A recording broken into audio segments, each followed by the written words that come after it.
Welcome back to another episode of That's Delivered. I'm your host, Trucking Ray. And today we want to do something a little different. Want to make sure you guys know that we have a series that's going to be ongoing. We get a lot of questions, and it's hard to answer those questions when we're interviewing guests. We don't want to take away from what they're doing or distract our audience. So we started a series called Q&A with Trucking Ray. And so if this is your first time here, welcome. If you've been riding with me for a while, thank you for being a part of this journey. And one question I've been asked that we go ahead and answer is, I've been asked quite a bit, why Trucking Ray? Well, that's a fair question. The answer isn't because I think I'm the best driver. It isn't because I think I know everything. And it's definitely isn't because I think I figured out trucking. I never claim to know it all. I just want to learn about it all. The name represents something much bigger. Today I want to explain why. So let's start with the first part. What does trucking really mean? Well, you'll hear the word trucking and immediately think about a semi-truck, but trucking is much more than driving. And trucking is a movement. It's solving problems. It's waking up before the sun. It's staying out after dark. It's adapting when weather changes. And it's delivering when everything seems to be going wrong.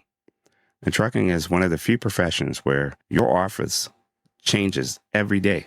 Your coworkers are everywhere, and every mile asks you to make another decision. The road teaches you patience, humility, planning, responsibility, and resilience. Trucking isn't just a career. For many, it's a way of thinking. It's a lifestyle. So when you think of trucking, think of perseverance. Think of not giving up and finding a way to get things delivered in life and on the road. Now, what about the other half, Ray? Well, Ray is a beam of light. Something that breaks through the darkness. Light doesn't always, remove obstacles. It simply lets you see them.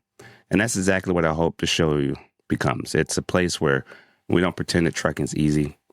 It's a place that we shine light on it. It's light on good companies, light on bad decisions, light on opportunities, light on people doing incredible work, light on problems that nobody's talking about, light on ideas that make all of us better.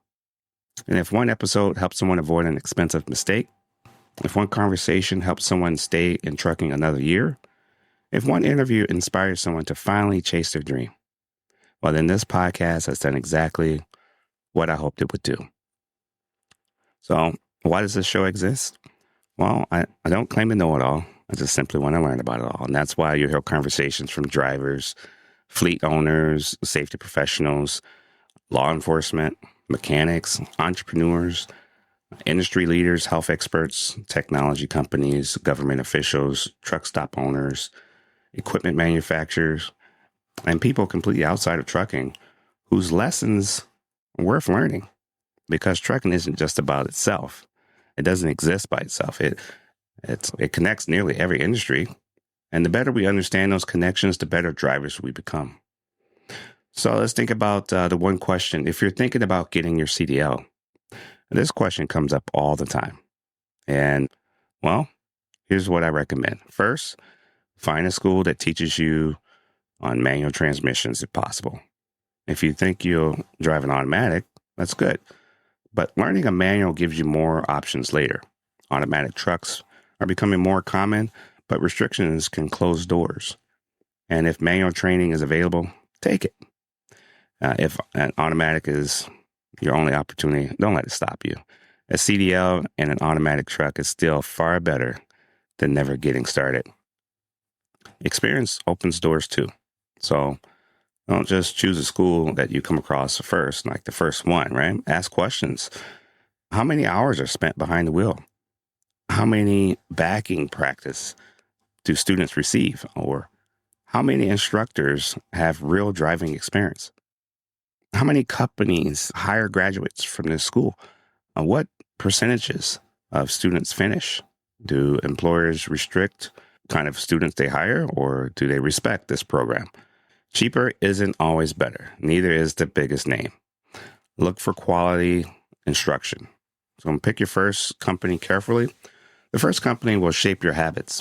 Look for companies that value training, not just getting through orientation. Ask questions like, how long is training? Will I have one trainer or several? How much back in practice will I receive? And what does dispatch communication look like? What is the driver turnover? Do experienced drivers stay here? A paycheck matters, but learning good habits matters even more when looking for that first company. And get your endorsements early, right? One of the best investments you can make is adding endorsements while you're still in study mode. I recommend earning as many as possible, especially hazmat, tanker, doubles, triples. The passenger endorsement is also a great opportunity. If available and you're interested, take that. I would consider earning that too. Every endorsement creates more opportunities. More opportunities lead to more choices that you'll have freedom of making. So trucking will test you. There's days where the traffic doesn't move, customers keep you waiting, dispatch changes the plans, weather gets ugly, equipment breaks, home feels very far away. People in four-wheelers, we call them, the cars, they make unbelievable decisions sometimes because they're trying to get where they need to go. Just let them do what they need to do. Some days you'll question why you started. Those days happen to every driver. And the goal isn't finding a career without challenges. It's finding a purpose worth continuing through them. Again, perseverance. So keep learning. One thing I've learned from interviewing incredible people across the transportation industry is that nobody ever arrives. The best drivers stay and learn. The best companies, they still improve. And the best entrepreneurs still ask questions. The best leaders still listen, and curiosity may be one of the greatest safety tools you'll ever have, asking those questions. So what can you expect? Well, on this show, you'll explore better companies, better careers, better leadership, better equipment, better health, better communication, better financial decisions, and better technology, better business ideas, better ways to make transportation stronger. We'll celebrate success, we'll talk honestly about failure, and we'll ask uncomfortable questions. We'll change old ideas and challenge them all together. We'll keep learning as a group.